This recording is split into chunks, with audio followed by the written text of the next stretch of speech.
Oh my gosh, for the first time mga loves. Okay, so na-hit ko ang 1M views. So napakasimple kong video. Actually, ito unboxing ko lang ng video na to. And di ko akalaan magiging hero product ko siya. And until now, hero product ko pa rin siya. So, oh my gosh. Pero, yung spoon na yan kasi talaga is magagamit nyo siya kasi ginagamit namin sa cafe yan. Tapos dito sa bahay. Kaya, worth it yung kanyang pagiging hero product, yung spoon na yan. And oh, yan. Talagang inantay kong nag 1M yan bago ko siya i-share sa inyo. So, nag-viral yan nung December pa yan. December, January, February, March. So, inabot siya ng 4 months na.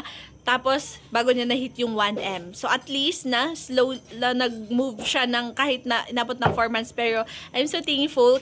Kasi na dahil din sa product na to mga loves is sunod-sunod na po yung earnings ko. Sunod-sunod na yung malaking kita ko dito sa TikTok.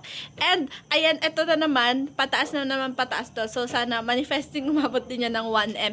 And this one, actually, malaki din kinita ko nito. Kahit ganyan yung view, 2,228 pero malaki din yung na-earn ko dito. Anyway, yun lang yung gusto kong i-share dito sa account ko.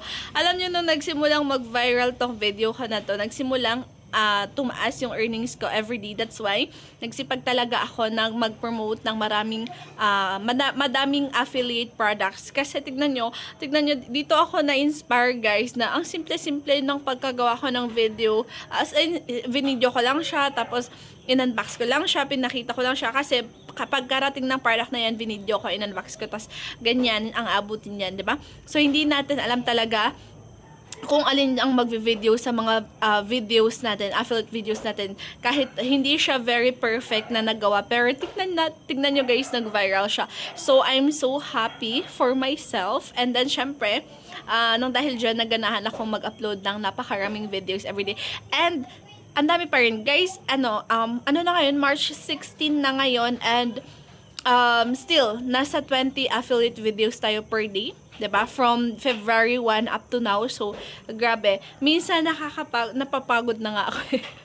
Nakakapagod gumawa ng 20 videos a day. Tapos dun sa isang account is 15 everyday. So, flat parang 35 yung ginagawa ko per day. Pero 'di ba nagdra-draft ako, guys. Kaya more than 35 affiliate videos ginagawa ko everyday. So, different products yun mga loves. Minsan, inuulit ko yung ibang products para meron akong i-upload the next day. So, anyway, yun yung gusto ko lang i-share sa inyo. Ayan. Wala namang bago kung paano natin ma-reach yung mga ganito, ganyan, malaking kita sa TikTok. Talagang consistency is the key. Every day you show up. Kung hindi mo man busy ka, kailangan pilitin mo mag-upload ng 1 affiliate video mo para maging consistent ka. Number 2, talaga mamuhunan kayo sa mga affiliate products. Try nyo mga madaming affiliate products. Make sure yung bibilhin nyo mga loves is yung kailangan nyo, yung magagamit nyo talaga, para at least sinishare nyo siya, ginagamit nyo siya. Mas maganda kasi yung ginagamit. For me, yung mga sinishare ko sa inyo, ginagamit namin.